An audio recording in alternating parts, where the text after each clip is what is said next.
Bismillahirrahmanirrahim. Alhamdulillah wa'ade masih diberi nikmat, mugi-mugi istiqomah ngaji manfaat barokah fid dini wad dunya wal akhirah. Bismillahirrahmanirrahim. Qauluhu faslun ay hada faslun utawi iki ku ana fasal suwiji. Takbire fasal wa yuqatalu ahlul bagyi bisalah sati syara'id. Kimbahas masalah bugot.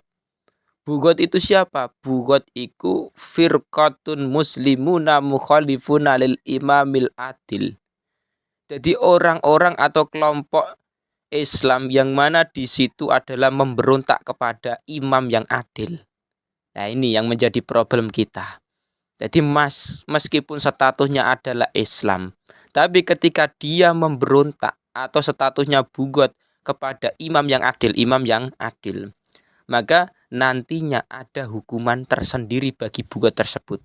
Qauluhu wa yuqatalu lan den pateni sapa ahlul bagyi sapa ahli bugot pemberontak.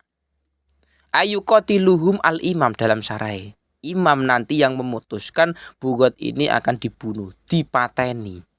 Dengan catatan bugot ikut dipateni dibunuh bisalah sati syara'ita. Kelawan telu pira-pira syarat. 3 syarat ini nantinya ketika sudah ada pada kelompok tersebut, maka kelompok tersebut dikatakan bugot atau pemberontak kepada imam yang adil dan itu nantinya akan dibunuh. Soalnya pun nanti bahaya, nek enggak sampai dibunuh nantinya akan menyebar. Dia akan mencari kelompok-kelompok baru untuk dijadikan teman sebagai pemberontak pemerintah. Bahaya nantinya. Pertama syaratnya telu ayyakunu. Rupane yen to ana sapa ahlul bagyi, ana iku fi manaatin ing dalem kekuatan. Jadi yang namanya bugot, memberontak seorang pemerintah yang imam yang adil, itu dia dihukum bunuh ketika memang dia adalah orang yang punya kekuatan. Jadi dene enggak punya kekuatan, enggak punya daya, ya dikatakan memberontak ke pemerintah enggak bisa. Jadi dia dikatakan bugot pemberontak yang nantinya akan dibunuh, dieksekusi ketika memang dia punya kekuatan untuk melawan pemerintah. Wa ayakuna lan yen to ana lahum iku keduwe bugot apa takwilun apa tawil saigun ingkang memper-memper. Jadi nantinya bugot itu punya alasan, punya takwil yang kemungkinan bisa benar bisa salah. Nah, ini yang nantinya perlu kita perdalami lagi. Artinya ngeten. Seorang bugot, kelompok bugot atau pemberontak, dia ketika melawan atau memberontak pemerintah itu pasti ada takwil, ada alasan yang mana dia iki mau kok sampai memberontak pemerintah itu alasannya apa. Nah, ini juga nantinya perlu kita perdalami lagi. Makanya ketika ada sebuah pemerintahan yang mana di situ kok diberontak oleh masyarakat atau kelompok-kelompok tersebut, maka kita harus tahu alasan kenapa kok masyarakat sampai memberontak itu ada apa. Apakah ada pembunuhan yang belum bisa tertuntas siapa pelakunya, atau memang ada pemerintah yang korupsi atau bagaimana. Jadi kemungkinannya imame sing lacut, imame sing korupsi, atau imame melakukan sesuatu perkara yang memang di situ dilarang syariat terus akhirnya didemo oleh masyarakat. Itu kemungkinan bisa. Atau yang kedua, memang imam sudah adil, imam sudah baik, imam sudah melakukan tugas-tugas dan kewajibannya. Tetapi masyarakat ada yang ingin melengsarkan atau memberontak kepada pemerintah dengan takwil, dengan alasan yang memang dia iki mau punya prinsip sendiri. Ya, iki loh yang perlu kita garis bawahi. Yang kedua, ketika memang imam sudah adil, imam sudah baik, imam sudah menjalankan tugas dan kewajibannya, kita sebagai masyarakat umum, memang harus wajib taat ki mau. Terus nggak usah ikut-ikut demo, apalagi sampai merusak pagar kantor-kantor pemerintah, apalagi sampai membakar motor atau mobilnya pemerintah. Itu jangan sampai seperti itu. Kita warga Indonesia punya akal, punya prinsip, jangan sampai mengganggu orang-orang yang lewat di jalan dengan adanya demo pemberontak kepada pemerintah. Jangan sampai. Kalau memang pemerintah salah, yuk dirembuk, dimusyawarahkan bagaimana nanti solusinya. Apakah pemerintah ini kita jebloskan penjara lewat polisi atau bagaimana? Tapi jangan sampai memberontak demo seperti itu besar-besaran sampai mengganggu masyarakat yang ingin menggunakan fasilitas umum yaitu jalan raya. Nah itu nantinya bermasalah Imam. Qauluhu walayuk talu. Walayuk talu lan ora den pateni sapa asiruhum sapa boyongane bugot.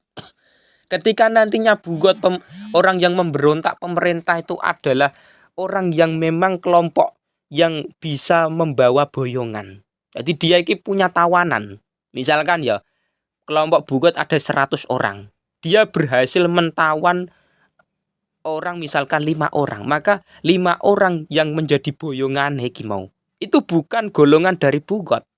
Tapi dia statusnya adalah asiruhum. Dan itu tidak boleh kita bunuh. Artinya ngeten, yang kita eksekusi, kita bunuh adalah bugotnya. Pelaku pemberontak kepada imam yang adil, imam yang sudah baik, kok diberontak, maka kelompok itu yang perlu kita eksekusi atau kita bunuh.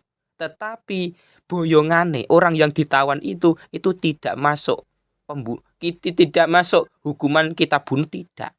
Karena apa? Dia statusnya adalah boyongan atau tawanan dari mereka. Wala yugnamu, lah hartane bagaimana? Wala yugnamu lan ora den jara sop apa maluhum apa bondone asirihim. Dan harta dari boyongan tersebut maka tidak boleh dibagi rata atau diambil dirampas, itu enggak boleh. Nah, disetatuskan ghanimah itu tidak bisa. Jadi misalkan 100 orang bugot, terus dia berhasil mentawan 5 orang misalkan, terus memberontak kepada pemerintah, maka 5 orang yang statusnya adalah asiruhum tidak boleh kita bunuh, dan harta dari 5 orang itu tidak boleh kita ambil, kita rampas, terus kita masukkan ke kas negara, nggak bisa.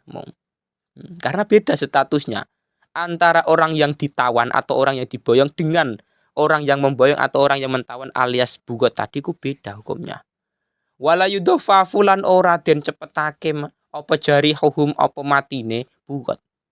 Jadi ketika nantinya bugot itu sudah tertangkap, jadi wala yudhafafu lan ora den gelisake, ora den cepetake apa ala jari hukum, ala jarihim ing atas, apa ing atase matine bugot.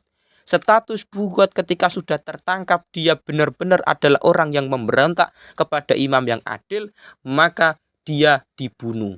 Lah, dibunuh itu tidak langsung kita bunuh secara seketika, tidak. Tapi carane dibunuh itu dengan cara dengan cara yang jangan langsung dibunuh, tapi kita beri waktu. Artinya ngeten, pembunuhan bugot tersebut, kita membunuh bugot, imam membunuh bugot, maka statusnya jangan dipercepat. Kalau dipercepat dia tidak merasakan sakitnya penderitaan sebagai bugot, kita tidak bisa merasakan. Nah, itu mau. Jadi jangan dibunuh terlalu cepat. Ya dikasih waktu lah ki mau. Piye carane ki mau dibunuh tapi secara perlahan, jangan sampai terlalu cepat. Lah iku hukumane bugot. Jadi artinya apa?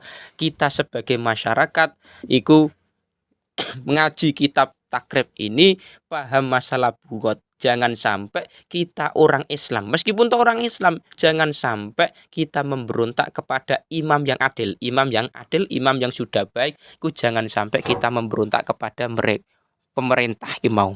Dan piye ketika ada imam yang salah, misalkan korupsi, imam yang melakukan sesuatu perkara yang tidak dibenarkan oleh syariat, status kita bermusyawarah dulu, kita ambil solusinya bagaimana. Kalau memang pemerintah salah, ya dijebloskan ke penjara saja. Kita negara hukum Indonesia. Lah, tapi jangan sampai kita mau melakukan demo besar-besaran, jangan sampai kita menentang pemerintah yang sudah benar, sudah adil, jangan sampai seperti itu. Apalagi sampai membakar kantor-kantor pemerintah, membakar motor-motor atau mobil dinas pemerintah, itu jangan sampai. Parahnya lagi menutup jalan-jalan raya, ditutup, akhirnya orang-orang yang mau memanfaatkan jalan umum itu ikut terganggu. Nah, itu jangan sampai. Makanya doa kita mugi-mugi anak turun kita, masyarakat kita hidup damai, diberikan pemerintah yang adil, pemerintah yang bisa melaksanakan tugas dan kewajibannya dengan baik. Nah, itu harapan kita seperti itu. Jangan sampai nantinya akan terjadi bugot di Indonesia jangan sampai. Nah itu doa dari kita, mugi-mugi Allah selalu menyelamatkan, melindungi Indonesia aman damai dengan pemerintah yang baik, pemerintah yang adil, masyarakat pun tentram dan makmur.